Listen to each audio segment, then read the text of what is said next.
Hey guys, it's Darkness Chess, and today I'm going to be destroying my opponent with the Scotch Gambit. Let's get started.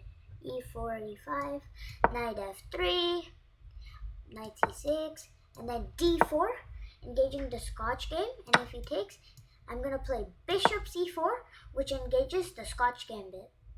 Now I'm hoping for the move Bishop C5, Knight here, but the move he probably will play is this, which is a boring move for the Scotch Gambit player, but you can still make something out of it. Oh, nice. He played Bishop C5. He'll play C3. If he takes, there's a really nice tactic, which is Bishop F7, sacrificing the bishop. If king takes, then Queen D5, and I pick up the bishop again. So let's see what my opponent does. If he moves his king, I will just move my bishop all the way back and have a stunning position. Even after he takes, I have these two razor sharp bishops, and this position should be stellar because of how open his king is. Let's see. I'm assuming Knight F6. Then I'm going to take here and then castle and then just attack this open king. Alright. This is one of the lines which I really like for the Scotch Gambit because of how much attacking firepower you can have. Goes here, I can even pin, but I probably will just take and then pin later. Queen there, wow, okay. I'm gonna take in with my knight, defend that pawn, and then castle soon.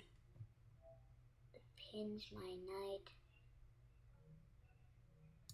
Yes. I'm just gonna castle. If you're thinking takes here, I'm just gonna go for activity over everything. Just activity. That's all I'm going for right now. Because of how open this king is, I don't really care about anything except for the amount of activity I get. Let's see what my opponent plays. Maybe he'll play D6, knight, E5. Interesting. I'm gonna leap my knight in here. Seems like a pretty juicy attack to me.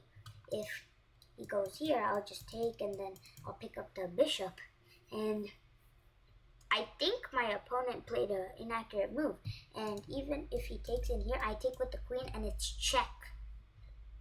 So I'm threatening the queen and bishop afterwards. If taking, I think it's a massive blunder, since I'll just take back and I can like take in here with check or even in here, depending on which one's better. Let's see what my opponent plays.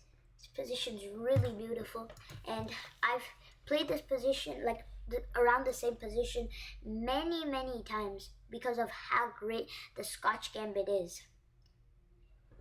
This particular Scotch Gambit name is the Hacksaw Gambit. I've played it so many times and it's so effective, even at high levels like the 1900 to 2000 levels. It's very effective, but most of the time it's 2000 over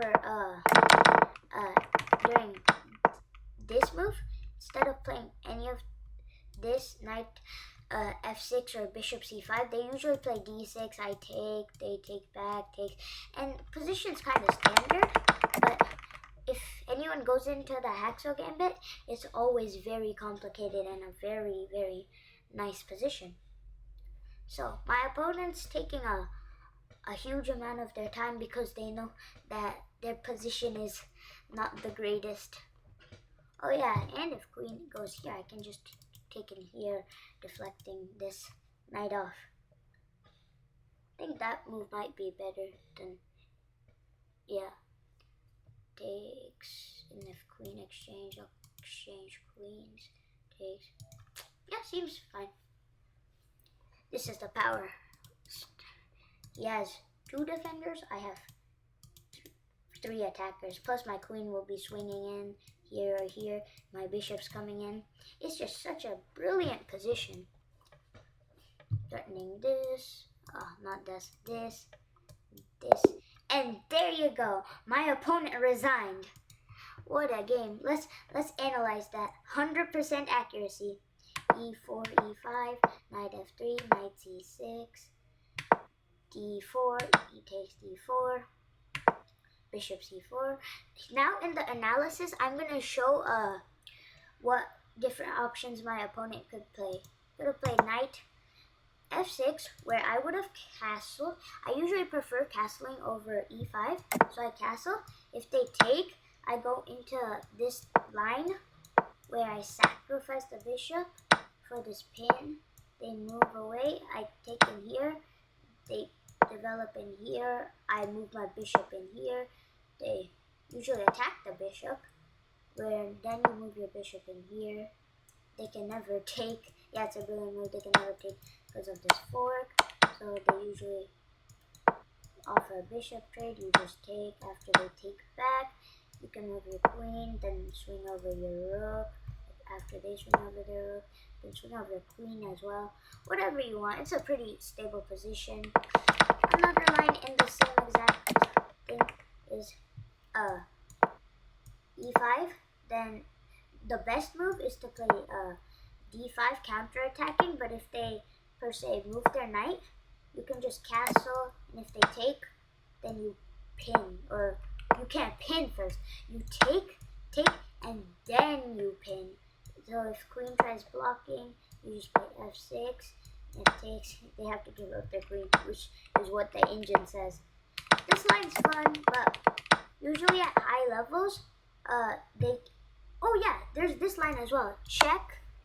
And what I like to play here is c3, and after they take back, I actually like castling. If they take, I take back, and it's kind of like a Danish gambit. And if they don't take back, maybe move here. You can do this tactic again, or even queen in here. And if they just develop their knight, they just develop their knight, then you can play e5, and they have to play d5, takes, rook here, then you offer a queen trade. After takes, you move your bishop in, and this position is nice. It's not the best, but it's nice. And the last line I was talking about was d6. This is the plain old line where I would just take, and sometimes they take back, I take back. They usually play knight f6. I play knight c3. They usually play bishop, yep, and I pin. After they go c6, I usually long castle. I've never seen this move, but it might be viable. But this line, it seems pretty stable. And another thing is, after you take, if they play d6 after you take, they don't take back. You just develop normally. You develop, they develop. You castle, they castle. Put your bishop in here, and move the knight back here, and this position should be fine. Anyways, thank you guys for watching my video, and I'll see you guys next time. Goodbye.